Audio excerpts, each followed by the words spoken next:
So this is Sarah Milligan with the Oklahoma Oral History Research Program. Today's date is May 27th, 2016. I'm at the Chilocco Indian School annual reunion homecoming. And we are interviewing Chilocco military veterans this weekend. I'm here with Frank Kekahbah, and we are going to talk about his experience at Chilocco and his military service. There, that's done. So I like to start with just a little bit of background. Can you just tell me a little bit about yourself? Like where are you from? Where were you born? Maybe a little bit about your family. Oh, okay. I was born in June the 4th, 1936 at the Pawnee Indian Hospital in Pawnee, Oklahoma. Mm-hmm. And I'm from two tribes. My father was Kaw, but it was also known as Kansas Indian. The state of Kansas was named after that small tribe. And Potawatomi. My mother was Potawatomi from Kansas. And I was raised in Kansas and Oklahoma prior to coming to Chilocco.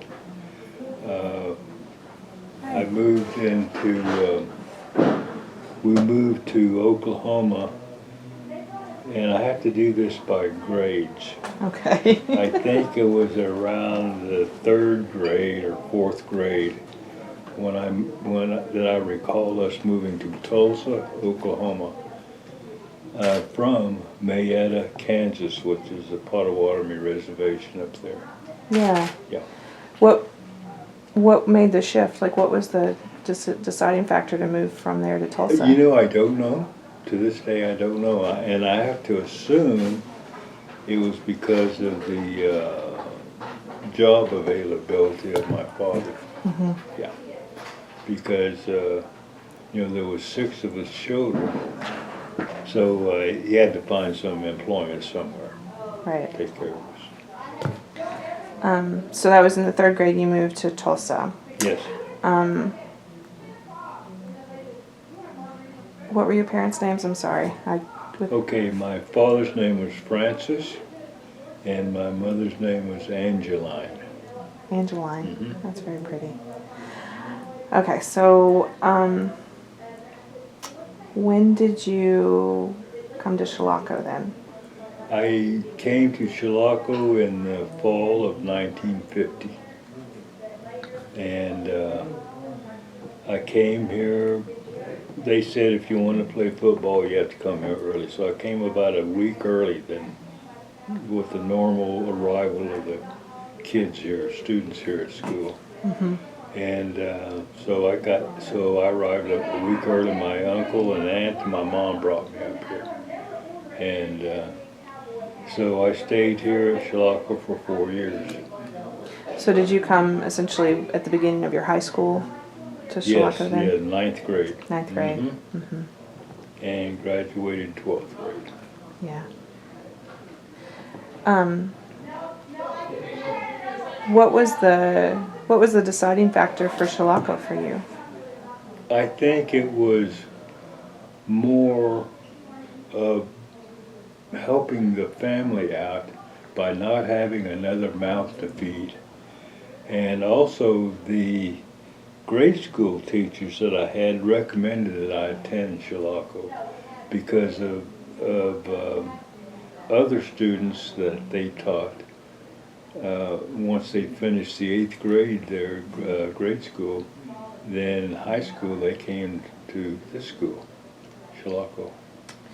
So they recommended I go, and my mother, who attended and graduated from Haskell Indian School, she was familiar with this type of environment. So that's why I came up. Oh, I see. Did your other siblings come? No. Just you? I was the only one. I had a brother that came up, a younger brother that came up for about a semester, and he just didn't like it here. Mm-hmm. So he didn't finish here. Yeah.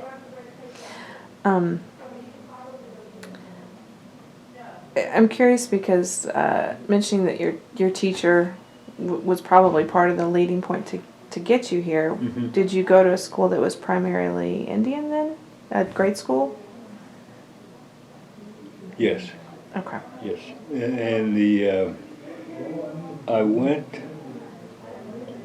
When I said I was probably in the third grade, it wasn't. It was just a regular public school. And this was and then when we moved here, when we moved to Pahuska, we lived in an Indian village called Indian Camp. And so all the kids at Indian Camp, grade school levels, went to Indian Camp school. So was there Indians that went to this? It was open to anyone that was in it was a county school that was in a county. But primarily they came from Indian Camp. Okay. Yeah. Okay, that makes sense. So I'm curious, when you came to Chilocco, you mentioned that your brother decided not to stay more than a semester, and you obviously stayed for much longer than that. What was your experience when you first came to Chilocco? Do you remember? Coming to Chilocco, well, it was the first time that I had been away from home, and so it was kind of scary. And I was 14 then. It was kind of scary, and I came up. But probably another deciding factor, I had a cousin that we both came up together. And this guy chickened out. He lasted, it wasn't no more than a week. So there he was, he left me here all by my little self, But yeah, it was kind of scary. And of course I became lonesome. And I moved. I stayed in a room. There was 4 of us to a room. Okay, so I got to know 4 of these guys pretty well, and all 4 of us stayed all 4 years at Chilocco, and that was I don't know if there was the first 4 kids that stayed in a room did that or not. But it was my experience, and. So yeah, it was, and the thing about it was that of course, we were from. One was from. All of us were from Oklahoma except one. He is from Kansas. So, but we weren't from the same city. We were just parts of Oklahoma. And, yeah, and the thing that we all had in common was that we were all Indian. Yeah. Did you all what were your different tribal affiliations? Were you sort of the similar background, or was there different? Let me think. Okay, one was Potawatomi from Kansas, like I was. So it was 2 Potawatomis together. So there was a couple of words that my mom used to use as Potawatomi words that I said to somebody else that he picked up on. Said, hey, yeah, so it's one of those kind of deals, And let's see, so the 2 of us were Potawatomi. The other one kid was Taylor Morgan, and he was kind of light colored, so he was probably Cherokee, but I don't know. And Virgil Yago was Kiowa. Yeah. Okay. I think it's been interesting to talk to other Chilocco alum, sort of people that were more comfortable or less comfortable, and if they sort of had tribal background simulations or not, and I don't know, it's interesting. So the language, the fact that you knew a couple of Potawatomi words that your roommate picked up on, is kind of cool. Kind of like this lady was saying, probably wasn't the best words in the language, but but it was common. It was common words that Potawatomis used to descriptive words. So, Well, since we're primarily here to talk about the military side of things, not that we can't talk about other things, but I'm curious about from what I understand of Chilocco, parts of it seem to be run in a militaristic fashion, and then there was this National Guard unit. Do you have memories of how they, sort of what the protocol was, and if for a day-to-day, like, did you have bed checks, and did you have to do sort of group activities, or did you feel like there was sort of this military slant to how they kept you together? Yes. I'm just curious. Yes. When they had conscription then, and which the federal government said everyone, males 18 or over, had to register for the draft. Mm-hmm. Okay, and so when I was here at Chilocco, they had a National Guard company here. 279th 45th Infantry Division, I think it was Charlie Company. And so that was the thing to do, was to join this National Guard outfit. There's another name for it, but I'm not going to say. National Guard outfit. So I joined, and I was a member probably for about 3 months while I was attending school here. And I left school and joined the Army. Mm-hmm. So I had spent time in the National Guard before joining the Army. I see. Yeah, and the deciding factor for joining the Army was primarily there wasn't any jobs after you finished high school. Even though this is a trade school, that little town where I came from, there just wasn't any jobs. So 2 years in the military was staring you in the face, I said, well, hey, why not? Mm-hmm. So you just joined the Army because there wasn't any money coming in, and this is one way to do it. It actually served two purposes, the money thing and fulfilling this obligation to the government. Right. Was it pretty common for the men in Chilocco to join the National Guard unit here on campus? I would say probably, I'm thinking our company at the time was probably about 60 or 70 men total, mm-hmm. Boys total in that outfit. So out of how many boys? 400 in school? Mm-hmm. Well, 400, maybe 200, yeah. Yeah. So I think our whole school population at the time was about 400. Okay. Not counting the small Navajo kids, not counting the Navajo program. Yeah. Because we probably had another 400. I wonder why you don't include that in your number. Were they separated? Navajos? Oh, of course. The separation was because of the grade level. Mm. Oh. These guys were, this size. Yeah. Little guys, man. Little. Yeah. Yeah. That makes sense. So was it a hard shift when you did decide to start doing the National Guard? It seems like it was right before you left, right? So it was 3 months before you graduated, you joined the National Guard? It was thereabouts, yeah. Okay. Mm-hmm. Mm-hmm. So I wonder if up until that point were there things in the school that led you, besides sort of the U.S. draft going on, were there things in the school that led you to sort of move towards that military slant? No? The only thing that moved me toward that was they paid you. Was the pay. Yeah. And which you didn't have any money coming in, unless you worked for someone on the weekends, you just didn't make any money. Or if you received money from home, you didn't have any money. You broke all the time. Would it have been an option for you to join earlier than you did? I don't know, but I'm thinking age would have had something to do with it. Mm-hmm. Because here they were, the National Guard was taking 17-year-olds. Maybe that was probably, they couldn't go 60, and they probably would have if they could have, but 17 was probably the youngest they could take. So, yeah, so I qualified age-wise, if that was the case. Got it. Okay, so you left Chilocco and you joined the U.S. Army, correct? Yes.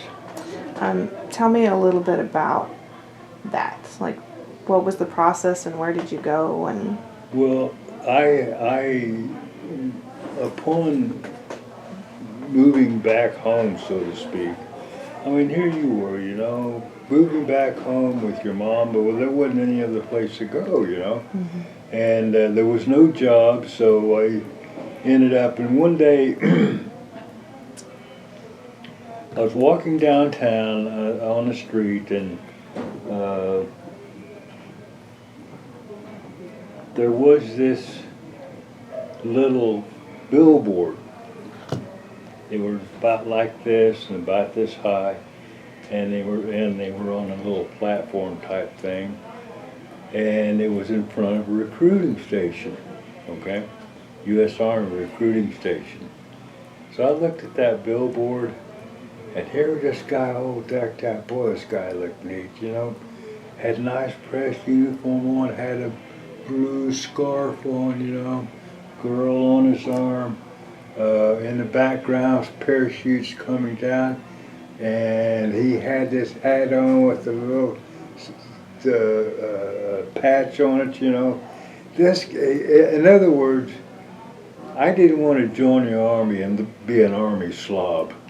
You know, this guy really looked neat, man. I mean, hey, boy, I said, this is what I want, you know. So I walked upstairs, joined the Army. And about 3 weeks later, I was headed toward the recruitment, well, not recruitment center, but the induction center in Oklahoma City. You took a bus out of Pawhuska, and they paid for it, man. Hey, that's cool. Took a bus out of Pawhuska to Ponca City, and from there there was another bus that took you down to Oklahoma City, where you did your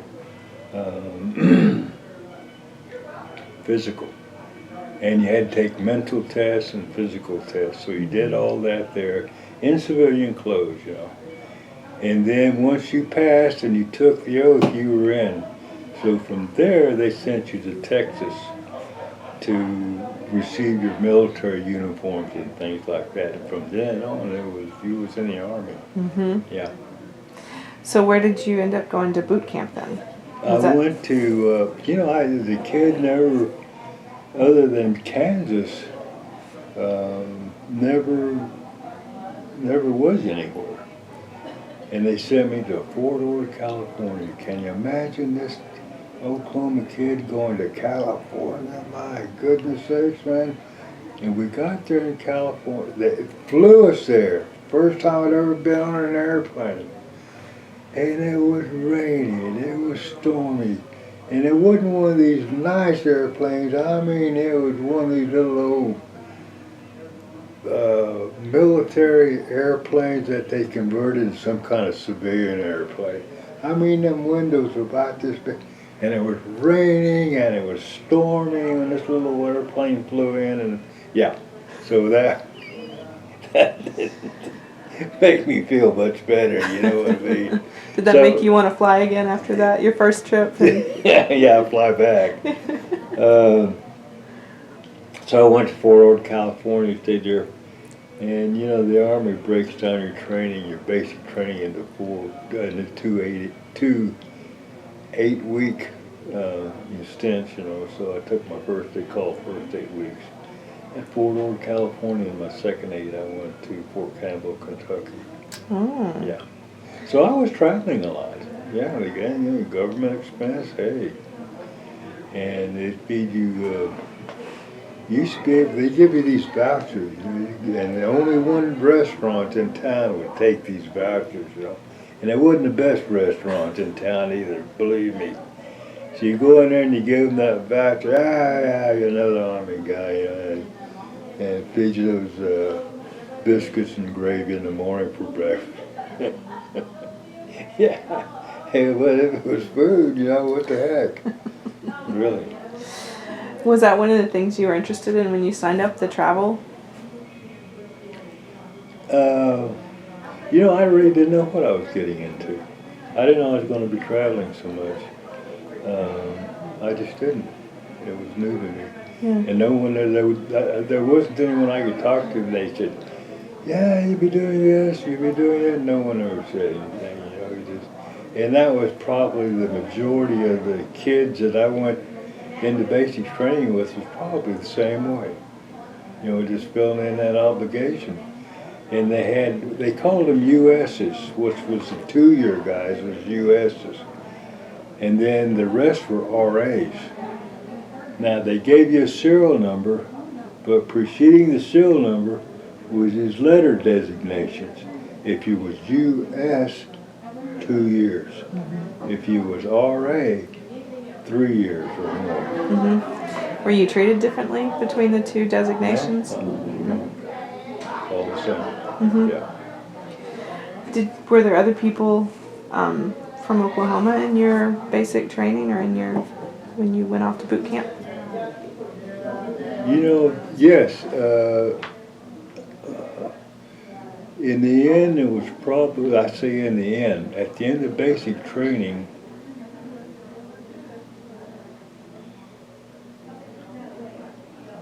they gave you travel pay, and you could spend it any way you want to. Buy your new car, a jet, whatever, but most everyone just bought that bus ticket. And you jumped on a trailway bus. And so there was about 2 or 3 or 4 of us from Oklahoma on the same bus. So we all stayed on the same bus, and man, I was excited. See, there wasn't any interstates then. It was exciting going through these little places. We stopped in Santa Fe, New Mexico. Boy, you heard of Santa Fe, but you'd never been there before, And I was looking out this little window on this bus, and they were just drunk, staggering, coming across the street toward the bus. I said, "Oh no, I hope he don't get on the bus. It costs a lot," but he didn't, And so that was my big experience with Santa Fe, this drunk coming toward the bus. And so they left us. We got off at the bus terminal in Oklahoma City. Everyone then just split up to go different places in Oklahoma. Yeah. I wonder too if how did you adjust to boot camp when you got out there, the military side of things?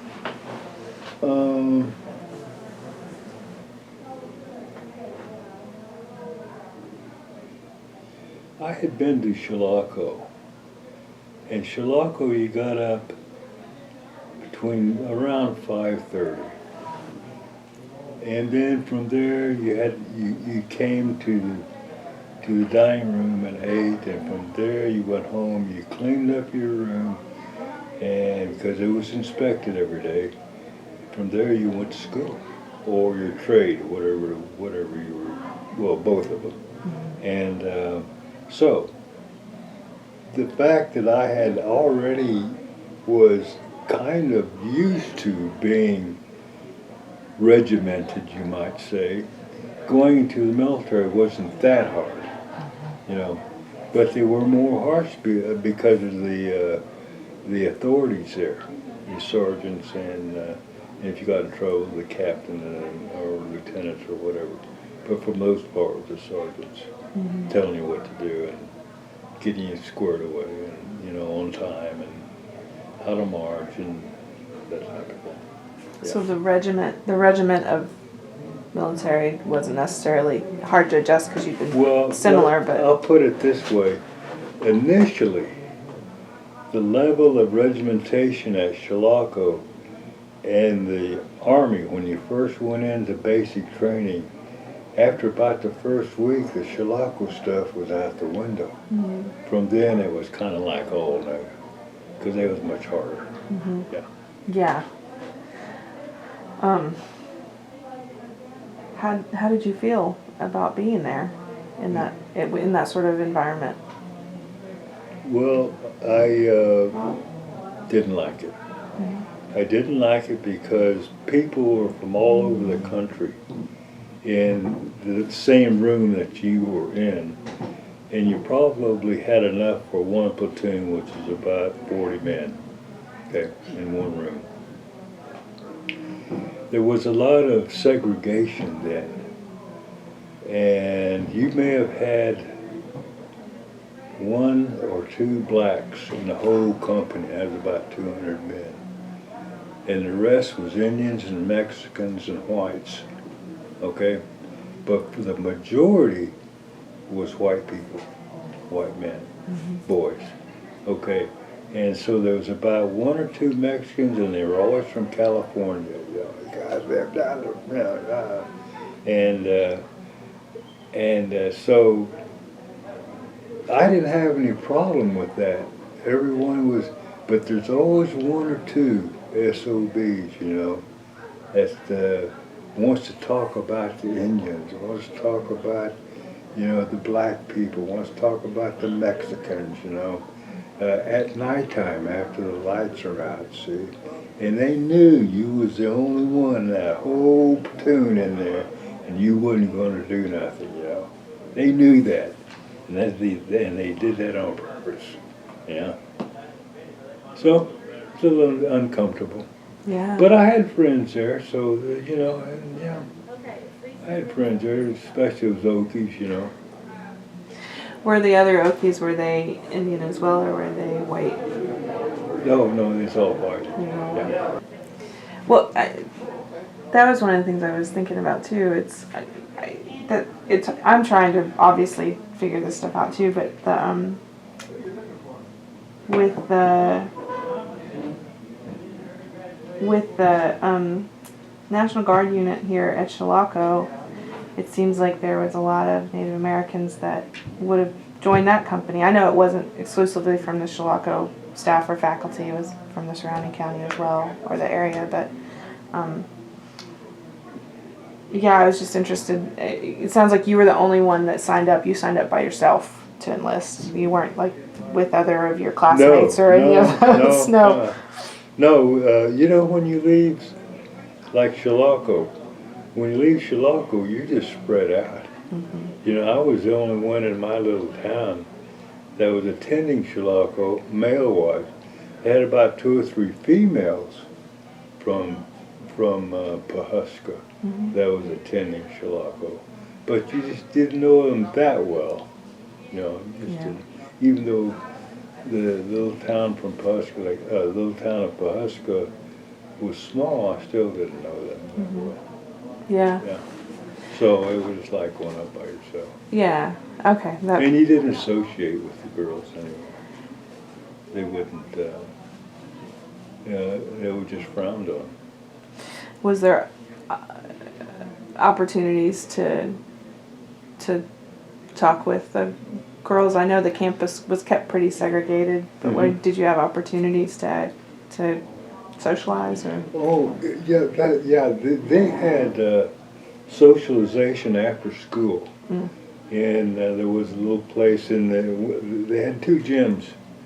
One was the girls' gyms and the boys' gyms, and the girls' gym, I guess, was one of the initial gym here at Chilocco, smaller, and that's where the girls played their basketball, etc. You know, and they had a little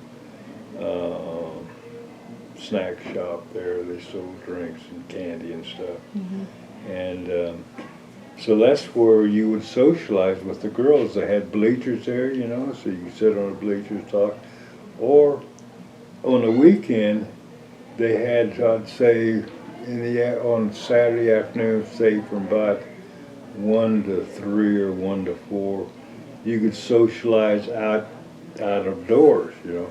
But they still were kind of under supervision, because they always had one of the advisors or 2, at least one woman and female advisor, one male advisor there, overlooking the campus during this time. Now keep everybody straight, you know. And so, but as far as this socialization was concerned, the only time was able to do that was on weekends, because this socialization from Monday through Friday was after school, and it lasted about an hour or so before supper. And then after supper, they didn't have anything. You had to stay in your dorms. You was out for sports. So football, I was out for football, so I didn't socialize. Basketball, I was out for basketball, didn't socialize, you know. Track season came along, he was out for track, didn't socialize. So one time I said, the hell with this track stuff.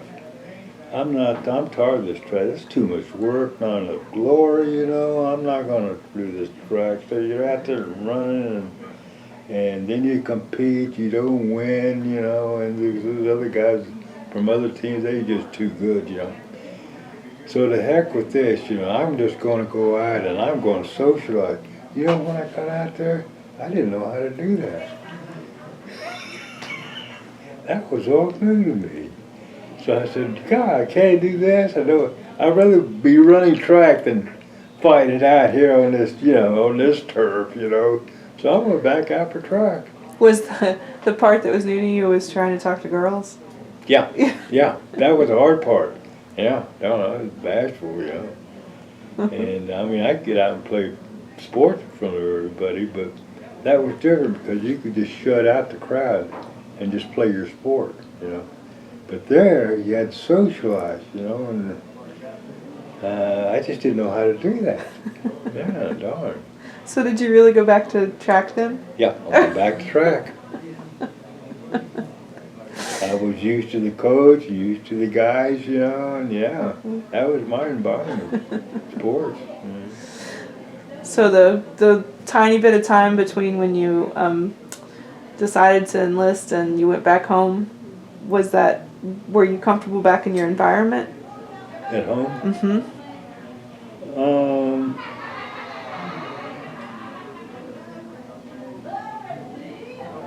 The only thing I was comfortable with was my mom. Other than that, no. I just didn't. I felt kind of out of place there too, you know. Yeah. You felt out of place at Chilocco too? Is that what you were saying? No, no. Oh, you felt kind of out of place at home in the back home. Yeah. It's kind of like socializing and not going out for track, that kind of feeling, going home. There just wasn't anything to do. You know, there was no more kids around, and you know, no regimentation, I guess. Maybe that's what I missed. I just don't know, you know. Yeah. Big shift. Well, so when you finished your basic training, you maybe let's pick up there. Okay. You went to California and you went to Fort Campbell after that, is that correct? Fort Campbell, Kentucky, and I joined the 11th Airborne Division there. So I learned how to jump from airplanes. And in that unit, 11th Airborne Division, was scheduled, there was an Army term called gyroscope, which there would be a American unit that would go to Europe, and the European Army unit would go to where the Americans, they just traded places. So that's what I ended up going. I ended up going to Germany. And so it was while I was in Germany that I decided to go ahead and re-enlist for 3 more years. And I said, and all of my buddies, all of my friends, and I said, don't do it, Frank, don't do it. But I did it. For one thing, the enticement was the money involved. You know, this re-enlistment bonus, you know. Okay. So, yeah. So what I ended up doing was after that time was up, I was like, I got this much time in the Army, after 20 years, I can retire. And heck, I'll only be 38 years old. And I'll have a retirement. So that's what I ended up doing. I stayed 20 and a half years in the Army. from a 2-year stint to 20, right? Well, from a 3-year. From your initial, yeah? Yeah, my initial 3 years to 20. Yeah. So you were pretty early then when you got sent to Germany. I was, I'm one of the things that struck me that you joined the Airborne Division, and also one of the things that lured you in was this poster with these paratroopers in the background. Man, yeah, you had to be. Yeah, you don't want to be that dog-faced leg. So how did you actually get? Better term. It's your language. You can say whatever you want. It's totally yours. So how did you actually decide to do that? I mean, did you basically kind of have in mind, like, I want to do that, or did someone offer you that as an option, or how did you actually go into the paratrooping? Well, when I saw the picture outside, and I didn't want to be a regular soldier. Plus, it paid more. See, to be a paratrooper and to be on jump status, heck, you got paid $55 more a month. Boy, that's big money, you know what I mean? Yeah. And wear those parachute wings, you know, the whole bit, man. So that was an incentive, was the money also. Mm-hmm. And plus, I thought they looked pretty good. Yeah. And they were different, you know, a little different. Yeah. So where did you train to do that then? Pardon? Where did you train to do that? At Fort Campbell, that was Kentucky. the Fort Campbell. Yeah. Okay. Yeah. Do you remember the first time that you had to jump out of a plane? Sure. You always remember that first time. You're scared as hell. And I remember we were, they called them Hollywood jumps, because all you did was just have a parachute on. You didn't have a weapon, you didn't have pack, you didn't have equipment, you didn't have explosives with you, nothing like that. Just a parachute and a helmet. So they were called Hollywood jumps, you know. And I remember on the first jump, they suited us up, and they didn't suit us up, we suited ourselves up. And we were walking toward the aircraft, and there was this big, huge airplane, man. And all of a sudden I looked down on the tarmac, that's what they call for the runway. Everyone else called runway, but in the military called tarmac. I looked down on the tarmac and somebody had threw up. Oh no. Boy, that didn't make me feel very good at all, you know what I mean? Yeah, but that was probably the only thing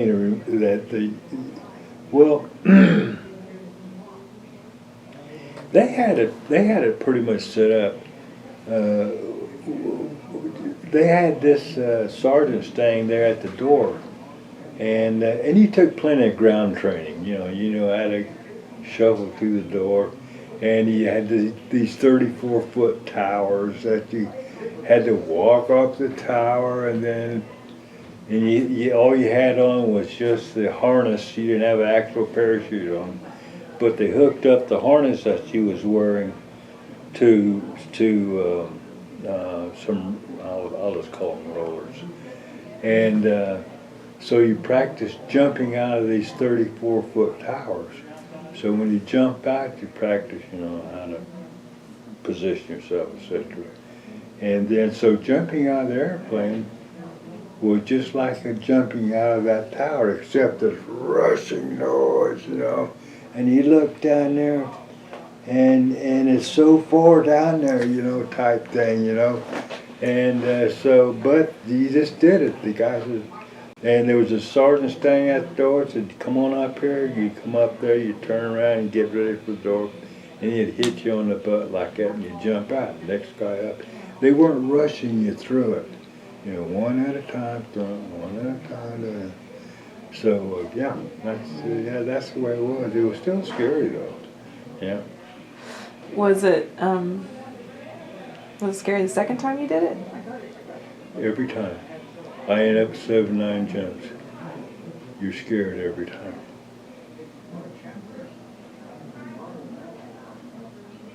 It kind of scares me just thinking about it. So did you, after that first couple of jumps, did you still think it was the right choice for you? Well, yeah, it was good because you was there with guys with as many jumps that you had, 4 or 5 person, it got to be 10, and so, yeah. And then you had some of these old sergeants had, when you qualified to jump, they give you a pair of wings, okay, and then you go to take further training in it to assess. I was talking about that sergeant showing you how to stand. He was a sergeant that was trained to do that, and he was probably called a jump master.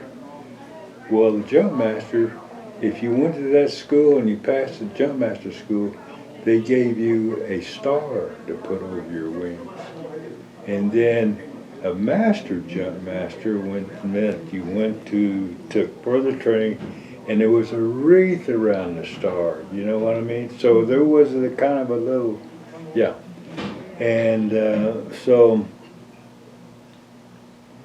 I tried to go to jump master school and to be a jump master and be able to wear that little star on my wings.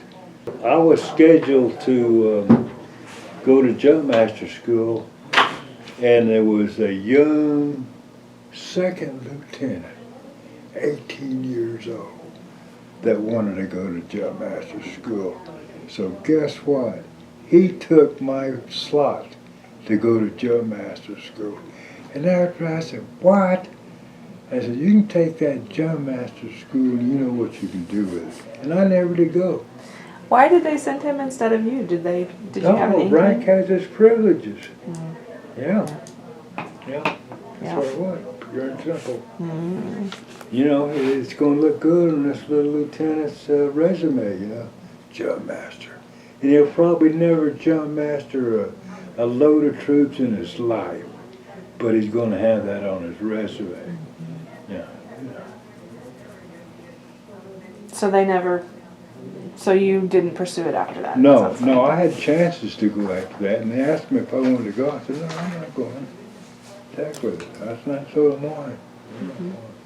Take it. Were they surprised? No, they just took it. Yeah. What did you think about when you ended up being stationed in Germany? Where were you stationed? I was the unit that I was in. They sent us to Munich, Germany. Mm-hmm. Couldn't send us to my way of thinking, a better place. Had a lot of women there and a lot of booze. You know what I mean? Yeah, man, that was fun. Smoking cigarettes, drinking booze, Oh, man. How old were you? 18. 18. Turning 19, and I don't know why I didn't go to the stockade, but I didn't go. Somebody had mercy on me or something, because I was always getting into trouble, missing bed check and everything, Oh, man. So primarily getting in trouble for missing bed check? Oh, yeah, you don't miss bed check. Mm-mm. No. How come you didn't get in trouble then? Or how come you didn't get in more trouble, I guess? I don't know. I think the thinking then was, well, here's this young kid, and other than the fact he missed bed check, he's a pretty good soldier, He looked dressed neat all the time and kept his military bearing up, I guess, for my age, and did what I was told to do, etc., etc. So he missed bed check, so we're not going to, throw him in the stockade. Yeah. Yeah. So what were you doing? What were you doing while you were stationed in Germany, other than drinking, smoking, and carousing? Just training. So it's primarily training. Yeah, that's all it was. Mm-hmm. Just training and training. You it was very cold in Germany. Well, probably not any colder than Colorado. That's where I live now. But it was, and the thing about it was is that you went out and, you know, I see those World War II movies, you know, of the Army in Europe, you know, and the cold and the winter and the snow and the ice and all that stuff. And I think, I did that. But it wasn't war, but it was training. Mm-hmm. So you went out in the boondocks, in the snow and the mud and the ice and all this stuff, you know. Yeah. Mm-hmm. Yeah, that's part of your training. So there it was. Well, I wasn't the only one, you know, everybody else too. Yeah, it does get cold though. So, but this would have been the late 50s, early 60s when you were there? Mm-hmm. So not too... Middle 50s.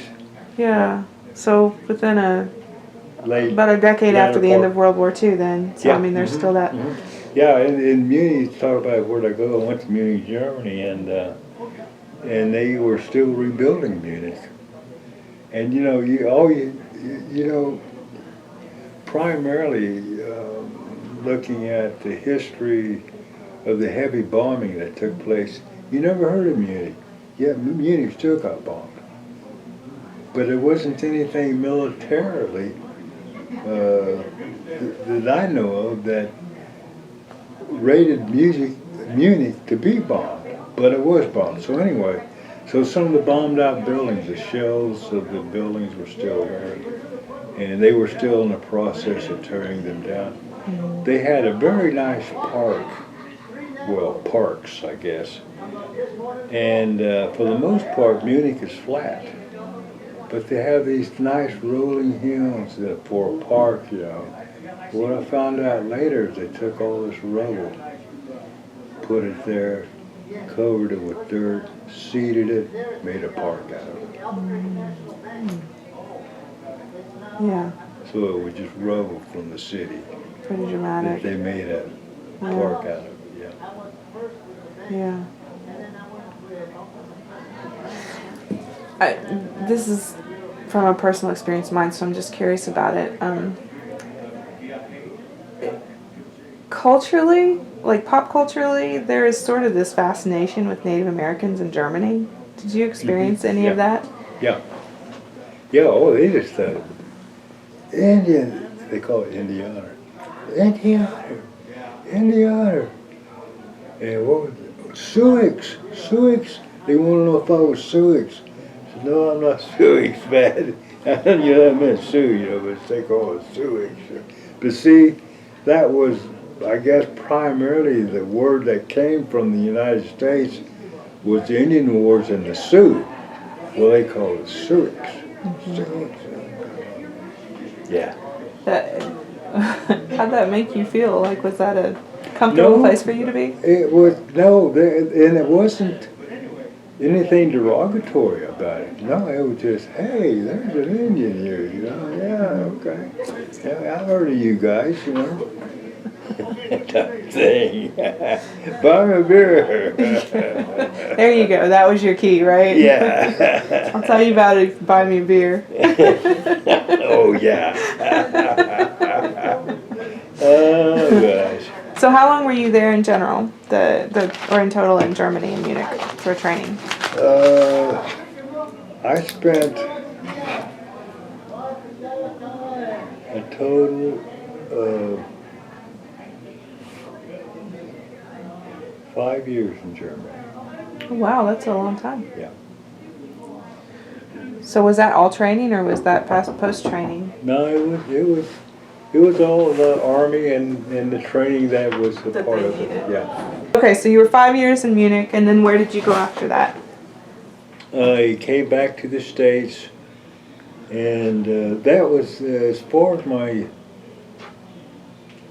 going overseas from the United States. When you left the United States, you called it was just a general term, overseas. Mm-hmm. So I spent 5 years in Germany and 2 years in Vietnam. Mm-hmm. Yeah. Oh, okay. So you went straight from Germany to Vietnam? No, I went from Germany to the United States. I'm sorry. Okay. And my first tour in Vietnam was 67, 68. Chandler, stand over here. See if I got this on straight. So what was where did you go in Vietnam? Like where were you deployed to, and what was going on there? I was assigned to the 25th Infantry Division, and at Cu Chi, that's C-U-C-H-I, 2 words, Cu Chi, Vietnam. And the United States took the South Vietnam and they broke it into 4, they call them corps, C-O-R-P. So the northern part was I Corps, or 1 corps. And the next 4th was 2 corps and 3 corps, and around the delta at the bottom was 4 corps. Well, I was in 3 corps. And so to give you a little perspective, Saigon was in 3 corps. Okay. So I was stationed just north of Saigon at Cu Chi. Okay. Yeah. So when you got your orders that you were going to be deployed to Vietnam, how did you feel about that? What did you know going into it, or? I knew that was an eventuality. I'll be going to Vietnam. And so the question was, which outfit would you be stationed at? You know, I was in the Airborne. I wanted to be stationed with an Airborne outfit, but it didn't happen. The Army says, no, we don't, the Airborne guys are full. We need to put you over here. So that's why I went with 25th Infantry Division. It was an Airborne Division. I see. And so that's how I ended up. So I didn't mind. What the heck, you know, I spent 12 months there. So I went to the Airborne calls an unairborne unit, a leg unit.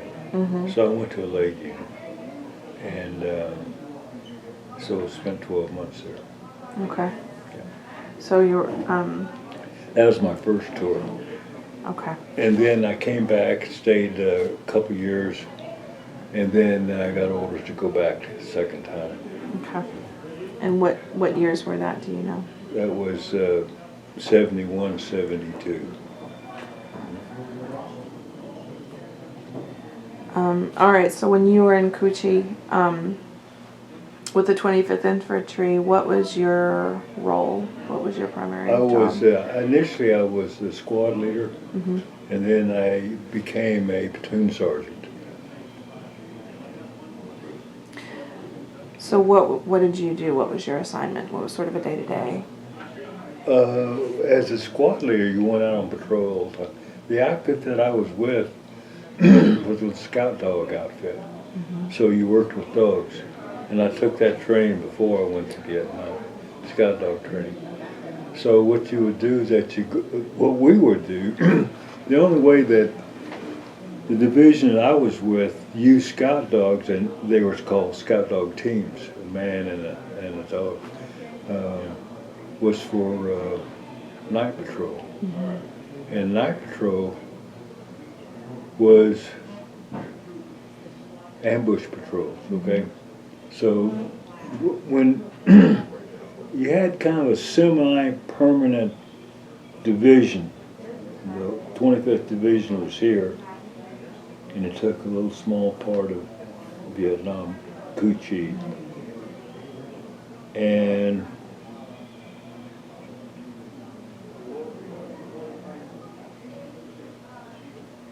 the division was made up of smaller units, okay?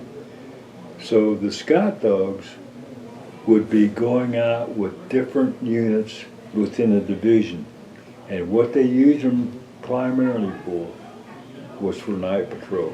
And what they would do is that when you'd pull a night ambush, you would leave, you went out forward, they called it. Someone in headquarters said, okay, we need to do a lot of sweeps here.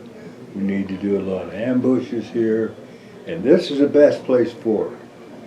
So bunch of helicopters land a bunch of men over in that one area. Helicopters would leave, so there you would be. So that's where we would be. So from that little area there, set up a little perimeter. Then at nighttime you ran ambush patrols from that little perimeter. Well, what we did as scout dogs, we would lead that ambush patrol to the ambush site. And then coming back, we'd lead the patrol back, because it was a dog was the one that's gonna, you know, these guys, they weren't dummies. The Viet Cong weren't dummies. They're very smart. And so these dogs just kind of help ensure that you got back okay, you know, because their senses are so much better than a human being's. So that's what we used them for. Basically to alert. Yes. Yeah. Yep. Yeah. Either smell or sound, Yeah. primarily. And you know, if you could read a dog, the dog smell, sound, sight, and that's what they use the dogs for. And you were trained to read the call to read. You're trained to read that dog. And that dog didn't tell you, say, hey, do you see me looking over this way? They didn't say that. They just looked over there, that's all. That's all, you know. He didn't know he was relaying a message to you, the handler, when he did that. That's why you're reading the dog. Yeah. Save your life. That's interesting. Were there times that, do you remember instances where the dog did alert you to things around? Yeah, we'd, what Charlie would do, Viet Cong was called VC, and so the Army in phonetic alphabet, V would be Victor and C would be Charlie. So we just call them Charlies. So Charlie, what he would do, he'd wait outside your perimeter when he was out forward. Because he knew, because there's only one or two places, see, you set up wire. Well, there's only one or two places that you get in and out of this perimeter. So he just said, he's not done. He just set up, wait for you guys to get out of it. So you leave about twilight, see, so you can still see it. Not pretty good at nighttime. The time you got your ambush site, though, it's pretty dark. But you knew where you were going anyway, so it wasn't that you was blind going out there. You knew where you was going.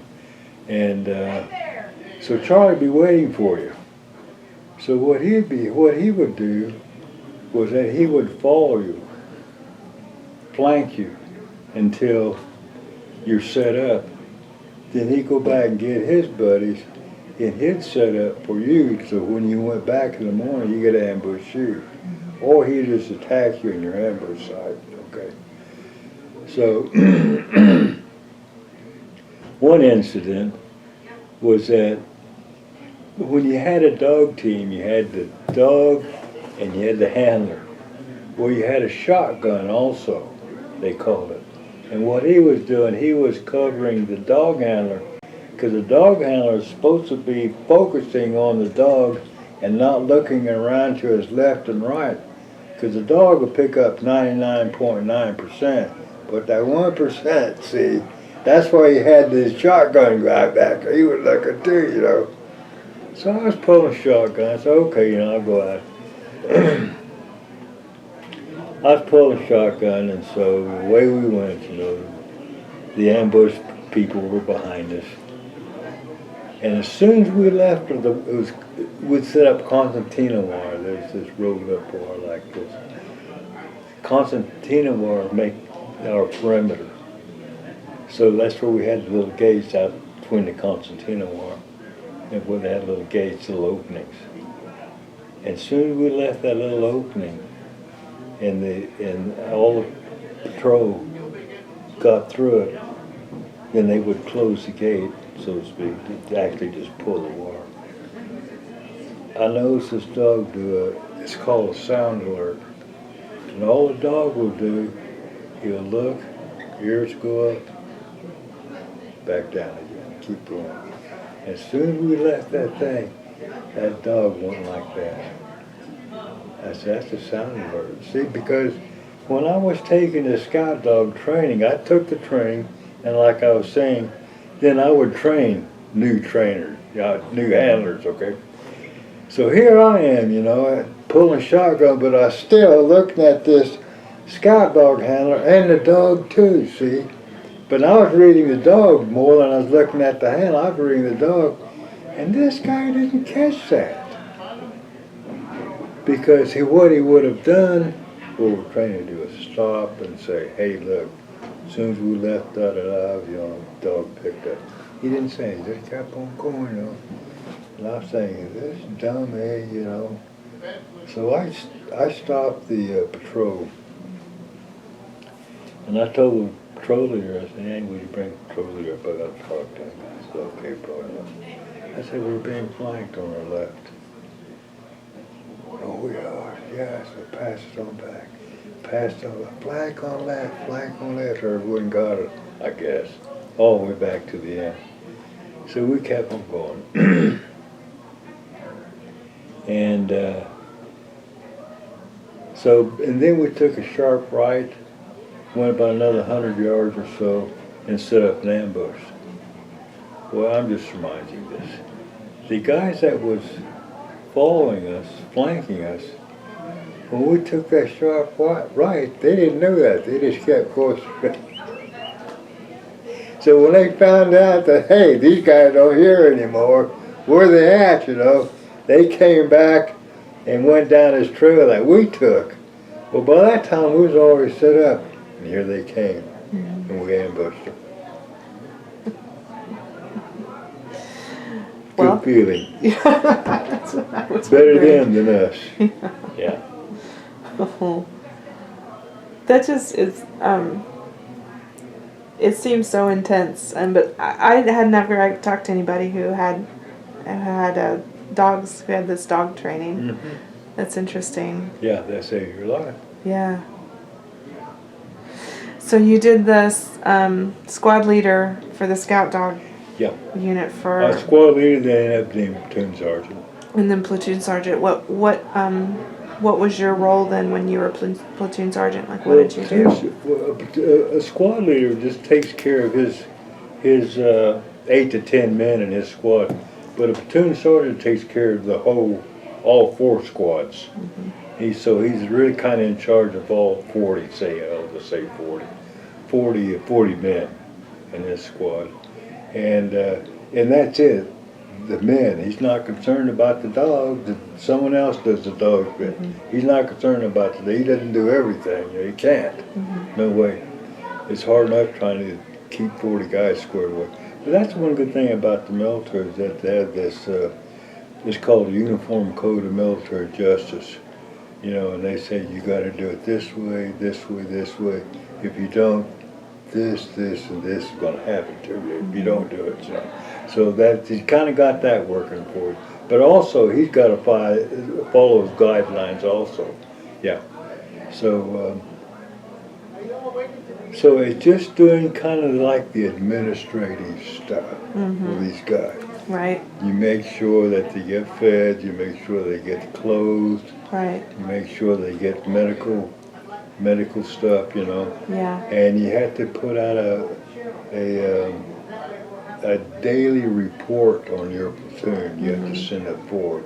Right. 40 guys are here. 2 might went on sick call. 2 went on leave. Right. That type of stuff, administrative stuff. Yeah. Yeah. So which did you prefer to do? Well, from not being shot at, I'd rather do the platoon sergeant stuff. You know what I mean? Okay. Yeah. Yeah, those helicopters are big targets. And the sides of those helicopters weren't bulletproof. They were just real thin aluminum. A BB could go through them as far as I was concerned. And yeah. Understood. Yep. So you went back to the U.S. in '68, right? Yeah, I was there in 67, 68, and I went back in 71, 72.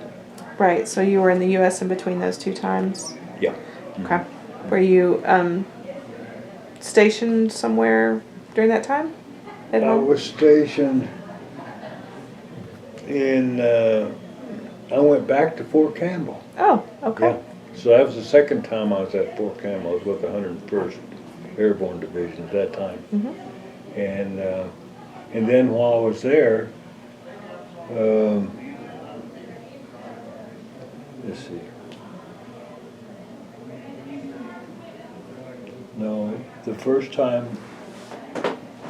second time I was at Fort Campbell was I got my orders for my first tour. Okay. Okay. And then when I came back, I went to helicopter school. Oh, okay. Yeah.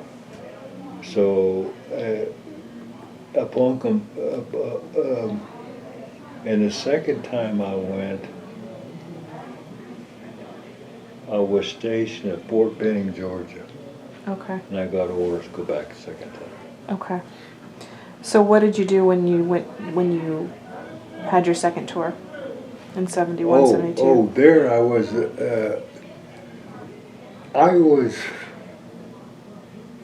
when I was there in my first tour in Saigon, they had this scout dog like headquarters there. Okay, like a scout dog headquarters where these guys were just strictly administrative, and they ran all of the scout dogs in all South Vietnam. That's kind of outfit they had, and they had control over them in some fashion, not direct control, but the administrative, like I said. Well, the second time I went over there,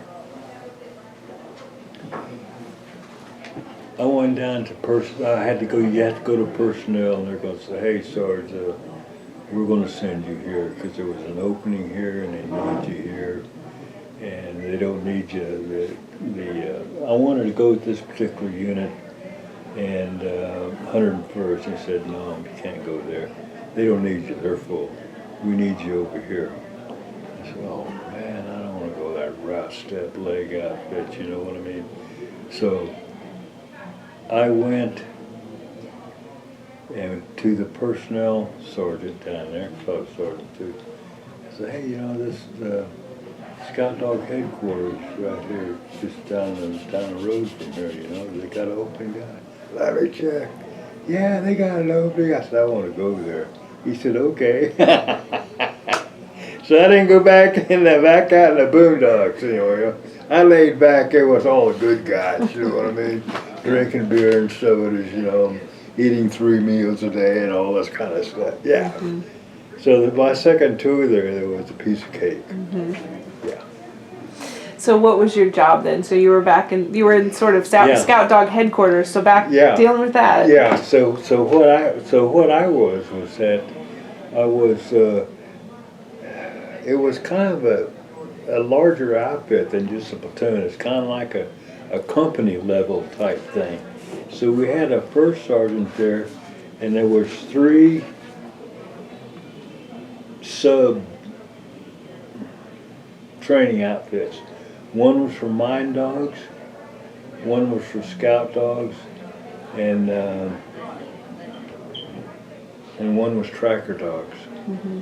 So when I went there, they had the scout dog opening. So I took over the scout dog training at that level.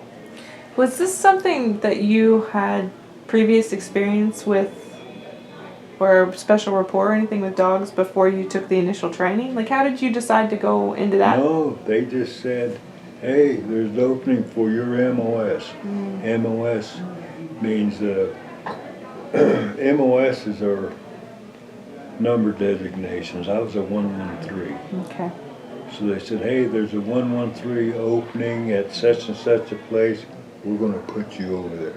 So it didn't make any difference, you know. You just go there. So, okay, here I am, you know. So that's how I got into that. Yeah. That's interesting. I just that you sort of went this entire paratrooping route and then ended up. Yeah, in a non-paratrooper Yeah. outfit. Yeah. Because of my MOS. Yeah. Now they had 113s in the paratroops, but they have them all over. Mm-hmm. So, and the parachute is just a small part of the Army. Gee whiz, the Army is very big, it's parachute. Right. So the 113s, they had them everywhere. So it's, hey, there's an opening here, we want to send you there. Got That's it. how I ended up there. Did you enjoy that? Yeah.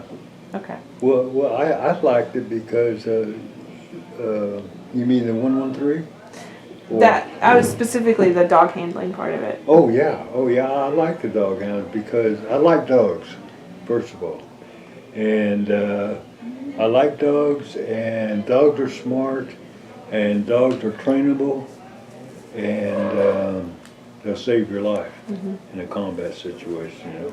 I mean, hell, as infantry, you're supposed to be out there in the boondocks, you know, beating the bushes. That's what you're trained to do. Right. So you want to take all the odds you got going with you, and one of them is having a dog.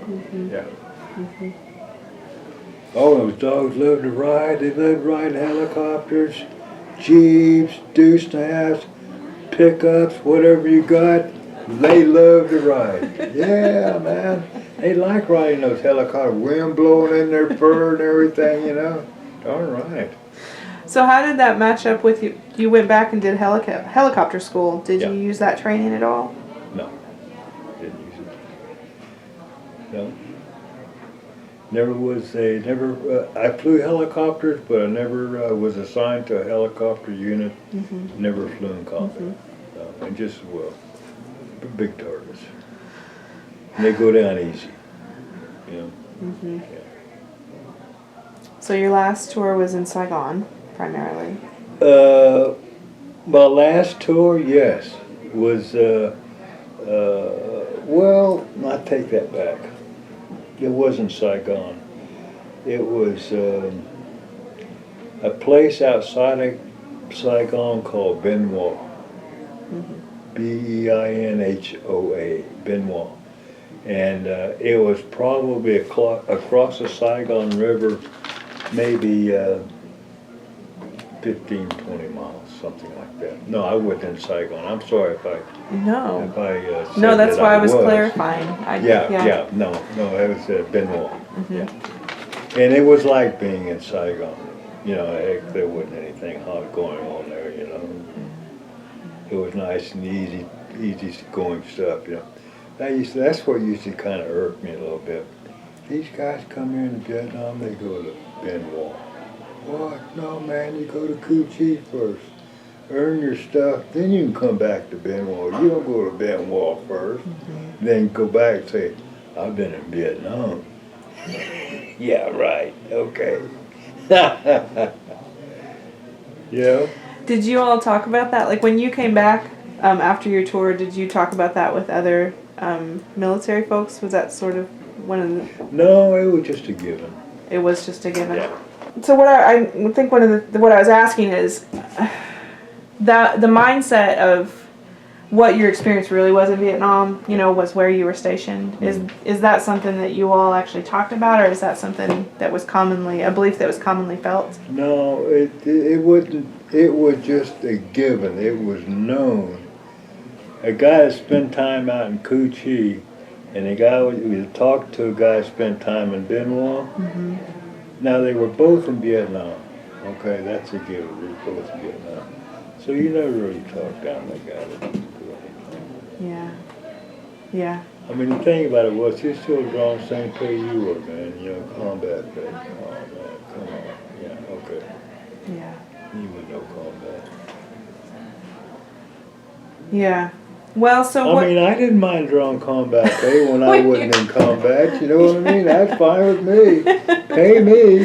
But it sounds like you were realistic about how you reacted to your experience there. You know, it sounds like you, or how you interacted with other military people when you came back based on where you were. Yeah. Yes. Yeah. The only difference was the part of the country that you were in. The further north you were, the more jungly it was. You know, when I was down in 3 Corps, when he was up in I Corps and 2 Corps, there's a lot of hills and jungles up there. But then the further south you went, the more flat it became because it's more rice paddy type stuff. So I was in 3 Corps, so it was pretty flat, rice paddies. I mean, you go on patrol and you had a choice. See, these rice paddies was kind of in squares. And the water, during growing season, the water is probably, 12 inches deep, something like that, the rice growing. But they had little berms that these farmers walked on, see. Well, when you're having night patrol, like a day patrol too, I was never on day patrol, just night patrol all the time. When you go from one position to the other, you had a choice. You either slush across that water, or you could walk in those little berms. And all Charlie had to do was just set up a machine gun right down that berm, waiting for those Americans to walk down that berm, because they didn't want to walk in that water. You know, it was always kind of iffy, you know, but it never happened. Not anything I remember anyway. So yeah. which did you do? Did you slog through or did you walk on the? Walk the berm. Did you? Stay dry. Darn right. Yeah.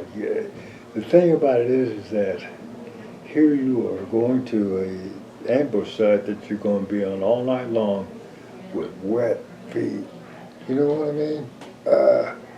Yeah, sloggy socks on, this type of stuff, you know. I mean, yeah, you had jungle boots, and they weren't like these shoes I'm wearing now. Yeah, they had little holes in them where water could leak out of them, you know, and then they dry pretty fast and stuff like that. But still you had it, you know. And it was always, the humidity was high there in Vietnam. So it didn't dry very fast, you know, yeah. And it was hot. Well, I used to dig, I would dig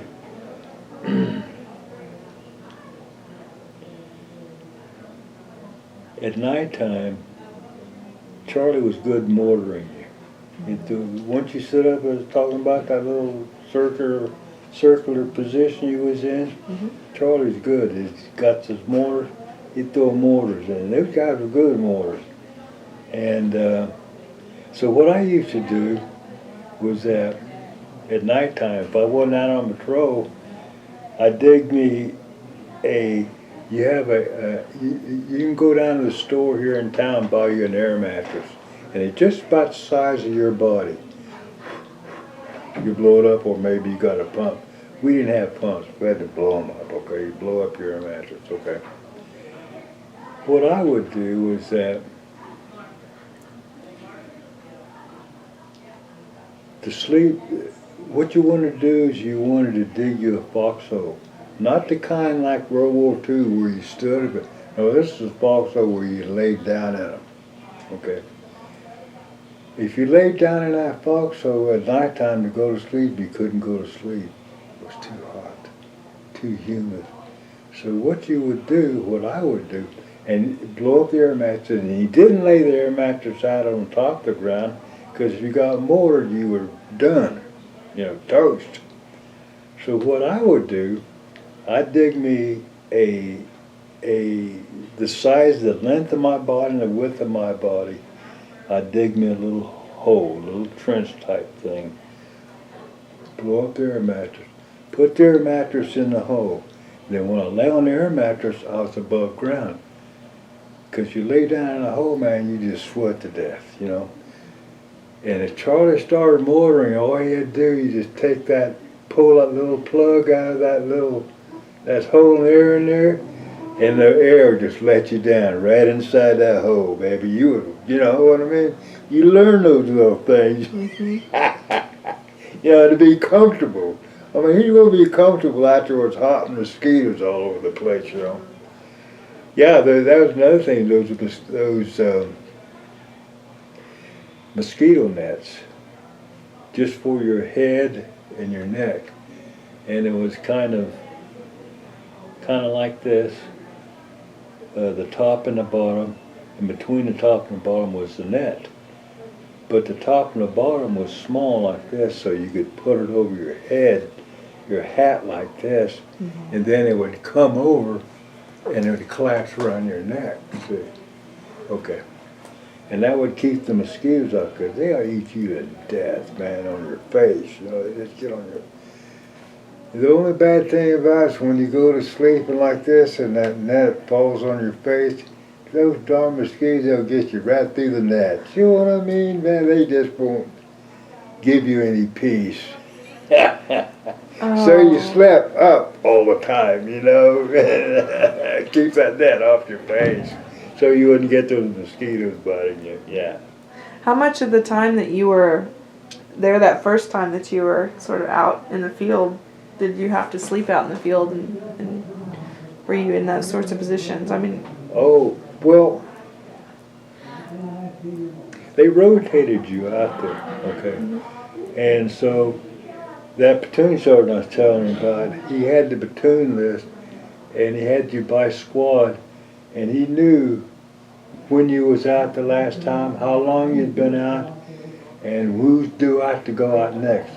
So the time you go out there probably would be, I'd say, from 3 to 5 days you'd be out there. And then you'd come back in, helicopter would bring you back in. Then the next guy that was their turn was going to take this guy's place. So there was always someone doing that scout handler's job all the time out there. Yeah. Yeah, but you had cycles that were, so maybe a third of the time that you were scout handler, you were actually out in the field somewhere. Yeah, that's right. Yeah, I'd say about a third, yeah. And that was enough. Yeah. Enough for me. Yeah. I mean, those guys that was out there all the time, man, oh.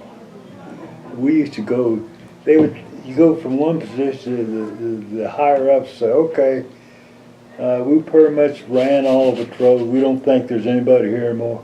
We're going to move over here. So they'd take a whole battalion helicopters and move from one place to the other. I mean, it'd take 4 or 5 trips, but they'd finally get everybody moved, you know what I mean? And I tell you what, when you're flying in that Huey helicopter, they put about 6 per in that Huey. And everyone would be sitting at the open, the doors would be open on the sides. Everyone's legs would be outside the door, and everyone would be sitting in the helicopter like this. You know why? So cool. That air blowing on you, man, that felt so good. I mean, you hadn't taken a shower in a week, you know, but still, yeah, that cool air felt so good, and I could get all sweaty and dirty and grimy, you know. But hey, that was one of the good things, you know, that cool air hitting you on the face. Yeah, that was neat. I've never thought about that. That's cool. Yeah. And the thing about it is, you never see any. When you go outside here in a helicopter, you don't see people sitting in the door like that. You know what I mean? You know, it just don't happen. A place like that, that's common. You know, so you fell out. Well, hopefully you didn't, you know. Somebody grab onto you or something, you know. And the helicopter makes sure there's level all the time, you know. If it's going to turn, then you could feel the hold on, because they're turning a little bit. The weight shifting, yeah. That's a big shift from the first time you rode a plane to boot camp to hanging your legs out the side of a Huey. Yeah, you know, helicopters, when I first went in 55, helicopters were no big deal then. They were just getting started. They had maybe little observation helicopters at best, you know, and yeah. Well, so I think for the sake of time, I want to talk a little bit about when you finished your second tour in Vietnam and you came back to the States in 72. Yes. You left the military in 75. So maybe let's talk a little bit about the time between when you came back and when you retired. What happened then? And then we'll talk Okay. a little bit about sort of when you re-engaged with civilian life. When I last toured in Vietnam, I came back in 72 and retired in 75, so it was 3 years. So, in the wisdom of the Army, they sent me to a Army rehabilitation place. And what it was for, and that's not the correct name for it, but that's the only thing I can think of now. Mm-hmm. Guys that was sent to the stockade, the Army did not want to give them a discharge because they felt they spent enough money on that year. You should be able to retrain him and send him back to a regular unit again, you know, instead of just kicking him out. So that's what I was. I was a part of the retraining for these retreads, you could say. And that's what I did for 3 years. And as they call the correctional outfit I was in, yeah. And what they taught was infantry training. They didn't teach, you know, how to drive a truck, and it was all infantry. So they taught these kids how to soldier. Yeah. Yeah. How did you feel about being stationed there and doing that work? Pardon? How did you feel about being stationed there and doing that work? Oh, piece of cake. All I did was teach classes. And, you know, he taught maybe, I want to say 5 days a week. I only worked 5 days a week, didn't have to work weekends. That's neat. And as far as teaching classes were concerned, I'd say on average 2 to 3 hours a day. And the rest of the time you just rehearsed your classes, did a little study for your classes, and just hung out in, you know, in your little area. Yeah, oh, it's a piece of cake. I loved it. Yeah, it wasn't nothing hard about that. You wore shine boots all the time, you know, starchy uniforms all the time. Hey, you was cool. Uh-huh. All right. What about working with the soldiers that needed some sort of retraining?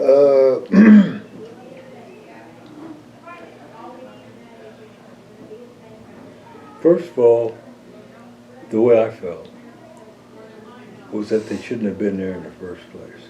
And the only reason is there is because they messed up, okay? And so I didn't like them that well. I really didn't have that much.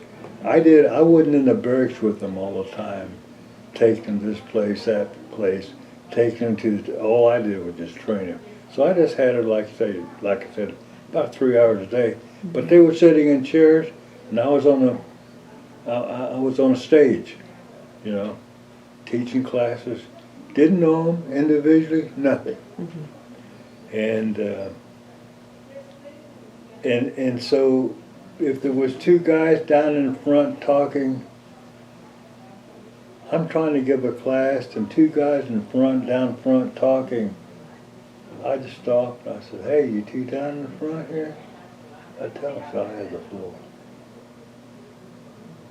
And about that time, their cavalry come up, pick them up, take them out. Yeah, one of those kind of deals. So there was nothing to it, you know what I mean? I didn't have to do that. Their cavalry did that for me, you know. I just kind of pointed them out, yeah, because they were interrupted, and that's the kind of life they were. They were just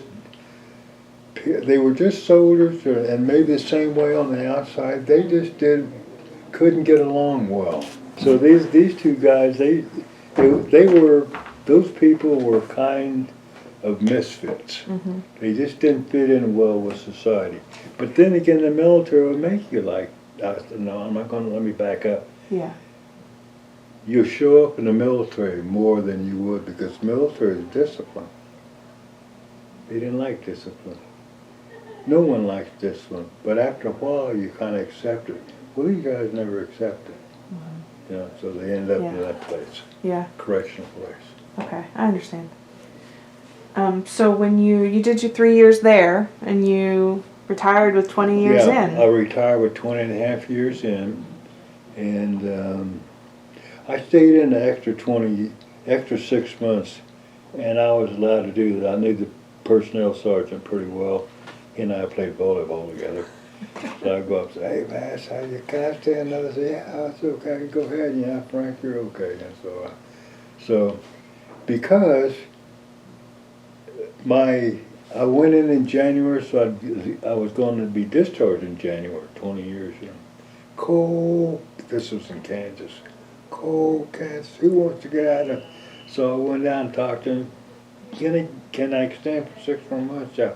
So I got out when it was nice and warm in June. So that's why I stayed in 2.5 years.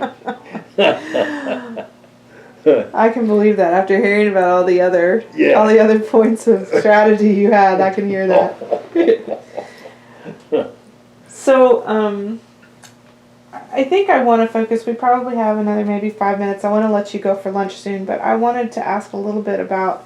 So since we're at the Chilocco reunion, I'm interested to hear sort of what brings you back to this. Like what is important about that makes you come back to this reunion with this group? Oh, yeah. Well, that they've had these reunions in other places other than this campus. Tulsa, Oklahoma City, some other places in Oklahoma. And they're just, they just don't have it. It's just not, you know, so you go to a Ramada. You know, what kind of a deal is this? You know what I mean? There's nothing to it, man. And yeah, the students are there, but it's just not the setting. So you come back to school here at a place that I spent 4 years at, a place I call home. Hey, this is like homecoming. This is like going home, you know? Like going to Pawhuska, Oklahoma. Come to Chilocco, yeah. You know, I don't know whether it's, I'm not quite sure about formative years, but I stayed for 4 years here, you know. And I went to school here, I slept here, I was fed here, and they didn't clothe me, but you know, they would have given you clothes if you students that didn't have clothes. But they were kind of institutional clothes, you know. They weren't Levi's and pretty shirts. They were denim and denim shirts, you know. No one, and everyone knew where it came from, you know. I mean, so no one ever did that. I've never seen anyone that. So, but they would clothe you if they wanted to. Shoes, the whole bit, you know, yeah. So, yeah, I came up here and you know, you'd work in the summertime and you'd buy your own clothes. Work in the summertime, buy all your shoes, all your shirts, all your dress clothes. You know, when I left here, I had a couple of, 2 or 3 changes of dress clothes. You know, you wore Levi's and a shirt all the time when you was in school. But for your social life, you know, I had 2 suits when I left here. And I bought them because I worked in the summertime. And at the end of the summer, it's time to go back to school, I'll go down to JCPenney or something, you know, and buy me a suit. You know, going, I don't want to do, okay, yeah, this looks pretty good. 1 button robe, baby, you was hanging tough, you know what I mean? Gray yet. And, yeah. So you buy your own clothes, you know, you buy your own shoes, your own socks, everything. Underclothes, the whole beer. Yeah. And you didn't have any spending money left, but you had clothes to wear. Yeah. I mean, you didn't need anything for food because you know, you didn't spend anything for rent. So as part of the draw of coming back to the reunion, especially when it's on the Chilocco campus, that the folks here lived that same experience then? Yes. Well, what I like about this, besides coming back home, so to speak, is that they always pick, it seems like, I don't know, you know, only time I come back here, because you can drive by here and that front gate's locked, baby, and you're not getting in. So when they do let you in, the place is nice and neat, grass is cut and everything, and I wonder if they're not having the Chilocco reunion here if the grass is this tall, you know? Does anyone ever cut the grass? Or do they keep it this neat all the time, you know? Hopefully they do. But anyway, when you come back, it's like coming back, and you know, even though they tore down the homes that I used to live in, they're gone now, you know. Still yet, they have home six here, and I lived for 2 years at home six.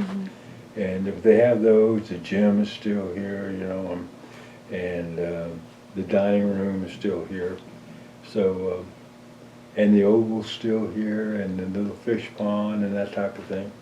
And yeah, it's just here. They won't let you on other places of the campus that I'd like to go to see if they're still here, because, well, I say because, there's probably a lot of reasons, but they just won't let us go there. So I'm just satisfied with what they got here. I like driving down this 1 mile trip all the way down there. All these trees that were probably here when I was here, still here. I mean, they're old and gnarled like me, you know, but they're still here, you know what I mean? And they used to have orchards here, but they don't have them here anymore. I don't know. You know, orchard trees, I guess their longevity isn't like an old elm or something, you know. And so all the orchard trees are gone. And they used to have the staff that used to live here in the houses, I guess they let them have their own little gardens and stuff. Yeah. They don't have those here anymore either. Yeah. Yeah. So, right, things have changed, but do you participate in a lot of the Saturday morning, like the veterans breakfast and all that sort of stuff that they do specific? Yeah, yes I do. I do them all. Yeah.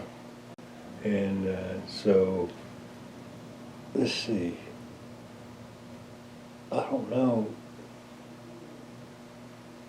what they got. Oh, they got a gourd dance today at 2 o'clock that I'm thinking of going to, you know. I'm a gourd dancer, and so, because I was in the military. You're a gourd dancer because you were in the military? That's a qualification, you have to be in the military to gourd dance. Yeah. And the thing about it is that the gourd dance is, they have gourd dance chapters. And I joined the chapter in Albuquerque, New Mexico when I used to work there. So that's where I first started gourd dancing, and so when I have gourd dance here, I bring my paraphernalia with me, gourd dance. Yeah. What made you decide to join the gourd dancing group in Albuquerque? I had a friend of mine, he was from Laguna, Pueblo. I don't know if you're familiar with Pueblos around Albuquerque. He's from Laguna.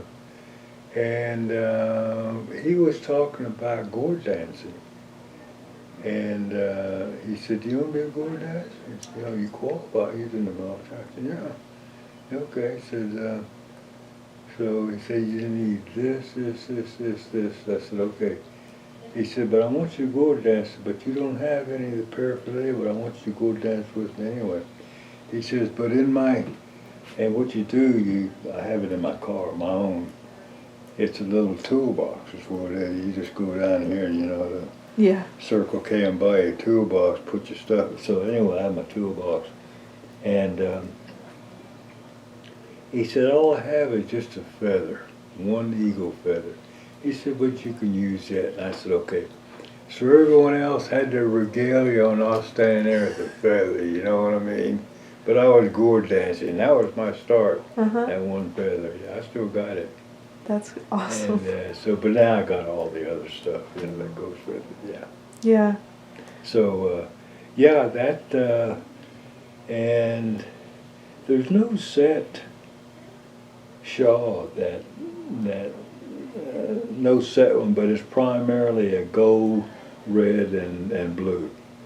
And if you want to put some of your emblems that the military uses on, you can put those on too. Yeah. Yeah. So. So does it have some sort of significance or meaning to you to be able to do that? To be able to participate in the gourd dance? I mean, I understand you're a military veteran, but I wonder, you got this invitation to do it, but why do you do it? Like, is it? Oh, well, it's distinctive, and it's an honor to be to be a Gourd dancer. Mm-hmm. And you have to be accepted into a chapter or a clan, whatever the folks want to call it. You have to be accepted into that, and once you're accepted into that, you're in. You can Gourd dance anywhere, you know. And no one will ever ask, hey man, what chapter you belong to? What's it? You know, and I've seen some guys in Gourd dance out there. Man, I said, where's this guy come from? Mars, you know what I mean? He's just so different from everyone else. It's just like, well, see, when I was in the military, I was in the Airborne. The Airborne is kind of a little distinct, and they want to look sharp all the time. And you got these other non-airborne outfits, they're not looking very sharp. Well, the same way goes to these Gourd dancers. That Gourd dancer, you don't look very sharp, man. You know what I mean? Gee, man, take a little pride in what you're doing, you know? Mm-hmm. Yeah, darn, you can come off of a bar stool or something, come on. You just got one feather. What's wrong with you? Yeah. See, that's what they're saying about me. What's with this guy? There's one feather, you know. He just come off a bar stool. You're right. I hadn't thought of that. That's funny. Well, I want to let you go eat. Oh. There's other things I know I could ask you, but I want to let you eat. I don't want you to miss that. I don't mind. I can always go down there and get me something to eat. Okay. Well, one more question then. This fits in with you joining the Gourd Dancing group and doing that. But after you retired, were there other veterans group that you have participated in? Like, are there other affiliated groups that you're involved with? Yes, I used to belong to the American Legion. Mm-hmm. And the reason I belong to the American Legion is because they have a bar. I mean, there's American Legionnaires that, boy, are just, you know, down to the bone American Legion type stuff. Yeah. But, and I like American Legion, but I qualify because in the military, you know. Yeah. And you don't have to be a veteran. I mean, you don't have to be a combat veteran. You can just be a veteran and belong to American Legion. Right. So, so it's a little different in that, yeah, and so being with, kind of how that ties in with being a Gourd dancer, you don't have to be in combat. You can just, you know, just be a veteran, you know. But you can tell the guys that's been in combat because they wear the combat insignia type stuff, you know, yeah. Mm-hmm. And you never talk to each other about whether you've been in combat or not combat, or whether you was in airborne or not airborne, or you wasn't in the Army, you was in the Navy, you was in the Air Force. See, all this Navy, Air Force stuff is lesser than, see, as far as I'm concerned, than the Army. And even the Marine Corps, lesser than, man, especially airborne. And airborne's at the top. So, yeah, it's one of those kind of deals. But you just let it go, yes, okay, yeah. Mm-hmm. Every once in a while you find a guy in the airborne. Then you got something in common. You go up and say, hey, man, you know what, you know, yeah. Well, so what, I guess that's maybe, is there any sort of Native American veteran group that you participate with, or is that more your Gourd dancing where that comes in? Gourd dance is the only one I know. That's it? And I won't say universal, but if you have a powwow, they're going to have Gourd dancers. It wasn't always that way, but it has been in the last couple of decades. Mm-hmm. For a powwow, they'll always have a Gourd dance. So, and the fact that they have a Gourd dance here, I wasn't surprised, you know, and that's good.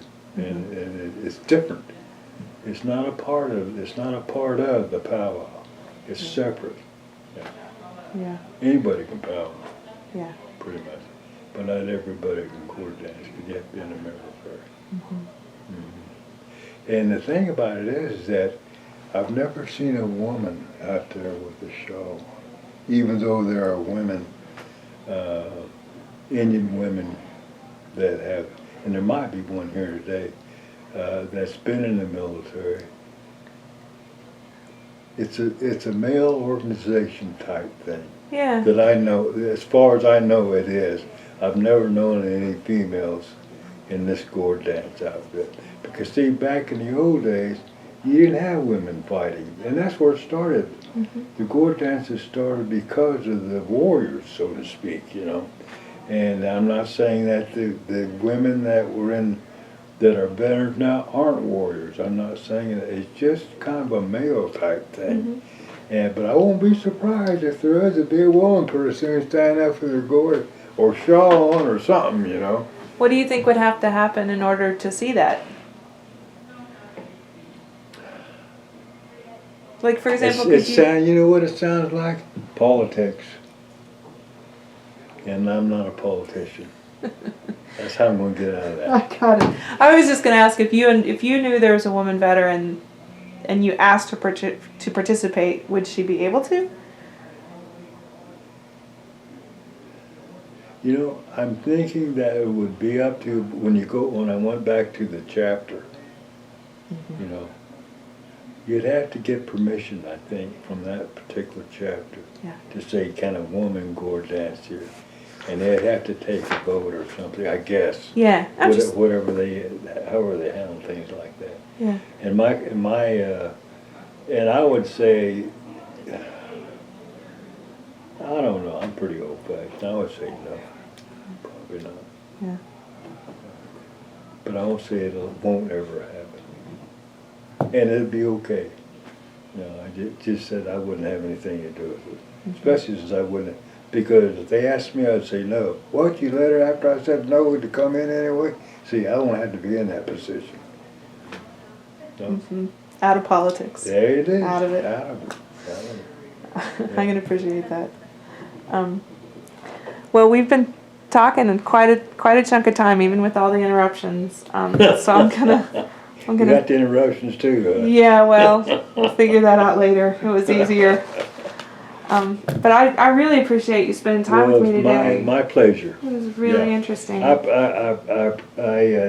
know, I saw this on Yeah. this little handout that there'd be someone talking to the veterans here, and I thought, well, I may or may not be asked to talk, and if I do talk, or no, and I was thinking they're probably pretty shallow. That was my thought, but it wasn't. It was a good interview. I liked it. I enjoyed it. Well, thank you. Yeah.